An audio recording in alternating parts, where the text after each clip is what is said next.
नमस्कार दोस्तों, welcome to CNC infotech. आज से हम आप लोगों के लिए एक नई वीडियो सीरीज शुरू करने जा रहे हैं जिसका नाम है RSCIT ऑल चैप्टर्स ट्यूटोरियल। इस सीरीज में हम आप लोगों को RSCIT बुक में दिए हुए पूरे 16 चैप्टर्स के ट्यूटोरियल देने वाले हैं।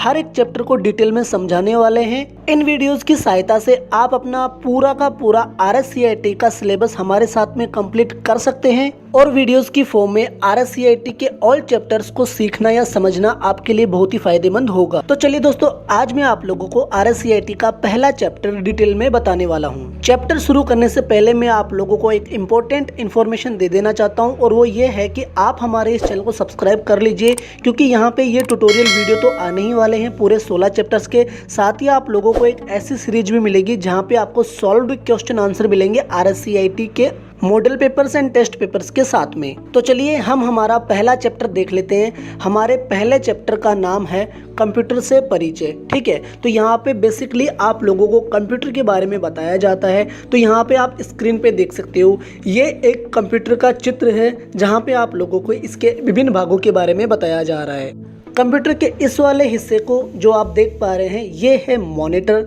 इसके नीचे यहाँ पे आप देख सकते हैं, इसे कहते हैं डिस्क ड्राइव। ये चीज़ होती है आपकी फ्लॉपी डिस्क। इसके बाद में यहाँ पे ये चीज़ आप देख रहे हैं जिसे कहते हैं लेज़र प्रिंटर। उसके बाद में जो इसके अंदर आप देख सकते हैं उसको हम कहते हैं CD रोम। यहाँ पे इस हिस्से को CD रोम ड्राइवर कहते हैं। आगे हमारा ये कीबोर्ड होता है, इसको हम माउस कहते हैं। ये हमारा मॉडेम हो गया, साथ में आपको आउटपुट स्पीकर मिल जाता है और ये हमारी मेमोरी हो गई। कंप्यूटर चैप्टर अध्याय के दूसरे पॉइंट को यहाँ पे हम देखें तो यहाँ पे हमें बताया जा रहा है कंप्यूटरों का वर्गीकरण। मुख्यतः कंप्यूटर को 4 भागों में वर्गीकृत किया गया है। पहला है सुपर कंप्यूटर, दूसरा है मेन फ्रेम कंप्यूटर्स, तीसरा है मिनी कंप्यूटर्स और चौथा है माइक्रो कंप्यूटर्स। सुपर कंप्यूटर्स की मुख्य भूमिका मौसम की भविष्यवाणी करना, भूकंप की जानकारी देना या संचार कम्युनिकेशन मीडिया में काम आता है। मेन फ्रेम कंप्यूटर्स काफी महंगे होते हैं और इनके इस्तेमाल सरकारी संस्थानों और बड़ी व्यावसायिक फर्मों में किया जाता है। मिनी कंप्यूटर्स का मुख्यतः छोटे व्यापार में उपयोग किया जाता है। अंत में अगर हम बात करें माइक्रो कंप्यूटर्स की तो यहाँ पे डेस्कटॉप कंप्यूटर्स, लैपटॉप, टैबलेट और स्मार्टफोन ये सब माइक्रो कंप्यूटर के प्रकार हैं। अब हम बात करते हैं कंप्यूटर सिस्टम के लाभ और कंप्यूटर की विशेषताओं के बारे में। सबसे पहला बिंदु है कंप्यूटर्स की वजह से हमें स्पीड मिली है। हम जो है हमारे काम को अच्छे से कर पाते हैं, हम कम समय में ज़्यादा काम कर पाते हैं, कम समय में अधिक दूरी तक संपर्क साध पाते हैं।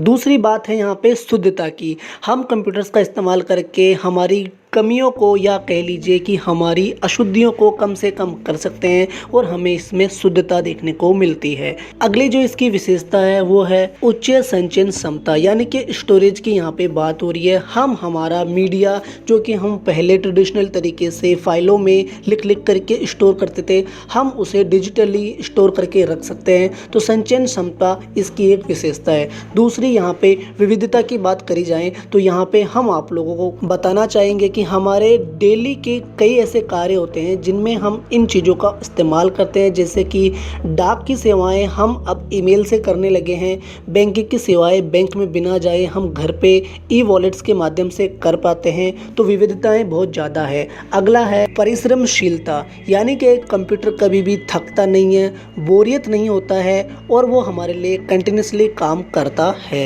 आगे हम बात करेंगे कंप्यूटर के हार्डवेयर और सॉफ्टवेयर के बारे में। पहले हम बात करते हैं सॉफ्टवेयर्स के बारे में। सॉफ्टवेयर्स 2 तरीके के बताए गए हैं, सिस्टम सॉफ्टवेयर्स और एप्लीकेशन सॉफ्टवेयर्स। सिस्टम सॉफ्टवेयर्स में आपके operating system, utility, device driver, server इत्यादि आते हैं। एप्लीकेशन सॉफ्टवेयर्स की हम बात करें तो हमारे पास में बहुत सारे एप्लीकेशन होते हैं, व्यापार, शिक्षा, चिकित्सा, बैंकिंग इंडस्ट्रीज से रिलेटेड, जिनसे हम हमारा काम आसान करते हैं। इसके अलावा हमारे पास में वेब ब्राउज़र के नाम पे बहुत सारे ब्राउज़र होते हैं, चाहे फिर क्रोम ब्राउज़र हो या फिर ओपेरा मिनी हो। आगे हम बात करें हार्डवेयर की तो हमारे पास में hardware components, input device, output device, processing device, storage device इत्यादि आते हैं। इनपुट डिवाइस की जहां तक हम बात करें तो हम इसके एग्जाम्पल देख सकते हैं, जैसे कि टच पैड या माइक्रोफोन या कीबोर्ड, सेंसर, माउस इत्यादि हो गए। प्रोसेसिंग डिवाइसेस की हम बात करें तो हमारे पास में मदरबोर्ड या CPU हम इसके उदाहरण देख सकते हैं। आउटपुट हार्डवेयर की अगर हम बात करें तो हमारे हमारे सामने उदाहरण के लिए मॉनिटर, प्रिंटर, हेडफोन, स्पीकर या टच स्क्रीन आते हैं। स्टोरेज डिवाइसेस की हम बात करें तो हमारे सामने हार्ड डिस्क इसका एक उदाहरण है। आगे हम बात करेंगे कंप्यूटर के उपयोग की। तो दोस्तों देखिए, जहाँ तक कंप्यूटर के उपयोग की बात है तो विद्यालयों में, स्कूलों में इसने अपना बहुत रोल अदा किया है,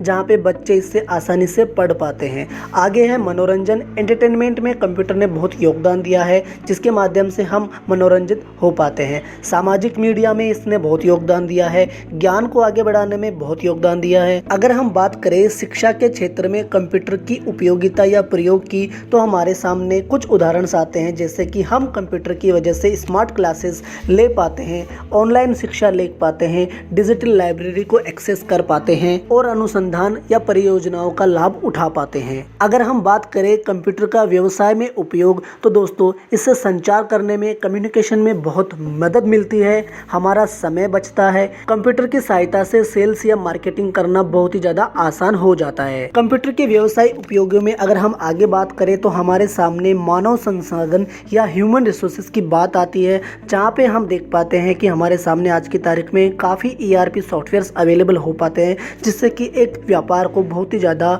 सुदृढ़ तरीके से चलाया जाता है। और दोस्तों एजुकेशन और ट्रेनिंग में, यानी कि शिक्षा और प्रशिक्षण में कंप्यूटर ने अपनी बहुत ही भूमिका अदा करी है, चाहे फिर विद्यार्थियों या कर्मचारियों को घर बैठे ट्रेन करने की बात हो या फिर उनके साक्षात्कार यानी कि इंटरव्यू की बात हो। तो दोस्तों ये था हमारा पहला अध्याय कंप्यूटर से परिचय।